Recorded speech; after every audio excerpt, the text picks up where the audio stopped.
Joining me now to discuss all of this are Congressman Amy Bera, Democrat from California, and Congressman Andy Barr, Republican from Kentucky. They are co-chairs of the Taiwan Caucus. Thanks to both of you for being here. And I am sorry that you have to be here on a tragic day. I do have to start with the breaking news that we are covering. Congressman Barr, let me just start with you and get your reaction to this horrific school shooting in Nashville. What is your response, and is there more that you would like to see Congress do? Well, it's just heartbreaking news, and this cannot continue to be the norm in America. Parents and certainly teachers and students deserve better than this. And we need to continue to look for ways to build upon bipartisan legislation that has been passed in the Congress over the last few years, fixing NICS, making sure that the National Instant Criminal Background Check System has all the information that it needs. The grant program that we passed on a bipartisan basis, the Stop School Violence Act, we've passed bipartisan measures on mental health. So we need to continue to look at that. But by all estimates so far, it looks like this was a quick response by law enforcement. And so our gratitude goes out to those first responders. Please. I would just echo what Andy said. You know, our hearts go out to the parents and the family members that lost loved ones. Schools should be the safest places for our kids. That's how it was when we were growing up, going to school. And you know, we've got to figure this out, and this epidemic of violence in our schools. Congressman Amy Bera, let me follow up with you on that point. Is there any place for bipartisan agreement on this over the next 2 years? As you know, we are entering an election season. You know, I would hope so. I would hope we make it about community safety, keeping our kids safe. You know, that could be a component of mental health. It could be a component, as Congressman Barr said, about making sure our background checks are secure. We did come together and pass the Bipartisan Safer Act last Congress, and I think if we thought about this as parents, we would actually think about it very differently. Congressman Barr, let's turn now and talk about China and Taiwan and all of the other issues surrounding this. We learned over the weekend that China has established diplomatic ties with Honduras. Your reaction to that, and are you concerned it's an indication that the U.S. is not doing enough to counter what seems to be a rising China? Well, the decision by Honduran President Castro to sever ties with Taiwan and recognize China is very disappointing for obvious reasons. To side with an authoritarian, totalitarian government that wants to reshape the New World Order in its image, instead of siding with a democracy and a beacon of freedom. This is a very disturbing sign right in our own hemisphere. And it goes to show that we need to step up our efforts in our own hemisphere and around the globe to counter the Chinese Belt and Road Initiative, and also communicate with our partners and allies around the world that these are false promises, that China oftentimes tries to coerce these countries with promises of economic assistance, but at the end doesn't deliver. And this doesn't make the world safer, it makes it a more dangerous place.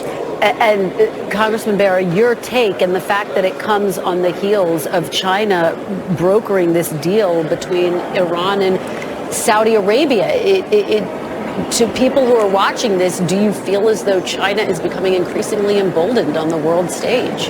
You know, certainly China is acting in a much more emboldened capacity. You know, Congressman Barr used this word coercion, and they use economic coercion in really interesting ways. You know, we've seen it with Lithuania when they did recognize Taiwan, how China quickly produced a backlash.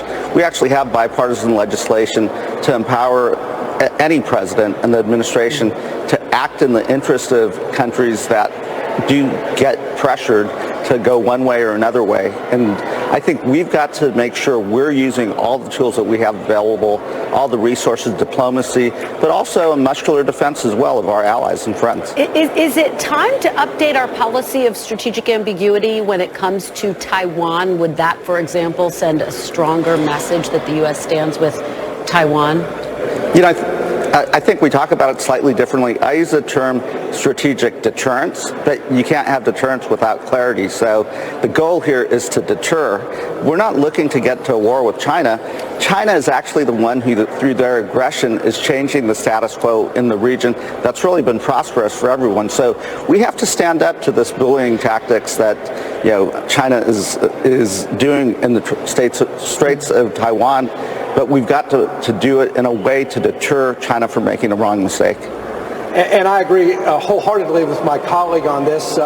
We need clarity. We need deterrence. And the reason why we need deterrence more than ever right now is because of what we've seen over the last year with the stepped-up aggression from Beijing with respect to the island democracy of Taiwan, our partner and ally.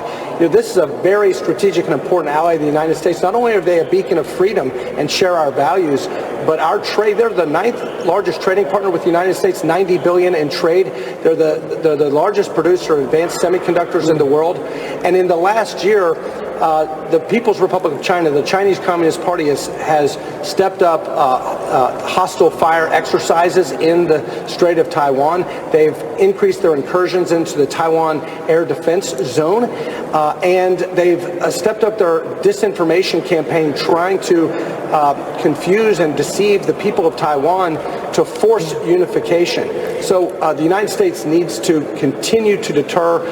Economic integration with Taiwan is important, and also providing them with the foreign military sales to deter a cross-strait invasion. Congressman Barr, let me follow up on you, and then I have one for both of you on Russia. You're obviously on the China Select Committee as well. You are calling for the U.S. to decouple itself from China's economy. But a lot of people are wondering, how can that happen when, the administration, Congress can't even convince people of the national security concerns about TikTok, for example? Well, in many ways, this is very distinct from the Cold War with the Soviet Union, because we weren't economically integrated with the Soviet Union like we are with China. And so what I have always said to my colleagues on the Select Committee and on the Foreign Affairs Committee is we cannot counter China by becoming more like China. We shouldn't be imitating their communist industrial-based policy, or the theft of our intellectual property, or the fact that they want to rewrite the rules of the international order. What we should do is embrace our strengths, our free market capitalist system, our rules-based system.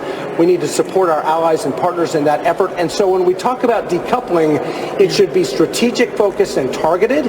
And we should definitely monitor the way in which Americans trade with China, and also provide capital to China to make sure the American people are not unwittingly financing the rise of the Chinese military or surveillance state. All right, let me shift to Russia very quickly before we run out of time. Over the weekend, we learned that Russia has said that it will deploy tactical nuclear weapons to Belarus. John Kirby told CBS's Face the Nation he has seen no indication that Russia has moved nuclear weapons. What do you make of this? Congressman Bera, first to you. I heard those reports. I'm sure we're going to get briefed on that in Foreign Affairs as well as in the Intelligence Committee.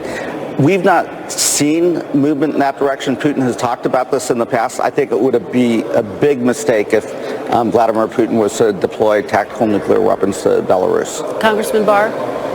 I agree with that. And back to China, there is an axis between Beijing and Moscow, and you saw it on full display last week with the summit between President Putin and Chinese leader Xi in Moscow.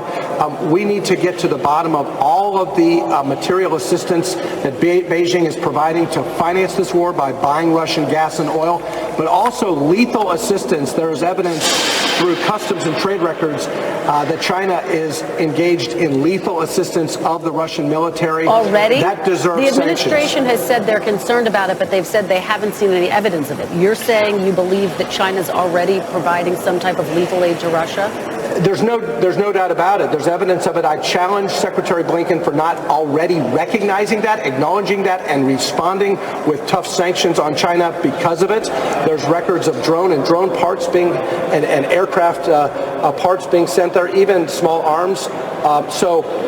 The customs data, the records, the trade records that's been widely reported in the print media, the administration needs to do a better job identifying that. And in fact, they reported to Congress, as required by the NDAA, the fact that these customs and trade records exist that show material lethal assistance from the Chinese to Russia. We need to respond to that. Well, this is big news, what you're saying. Congressman Bera, are you aware of this as well?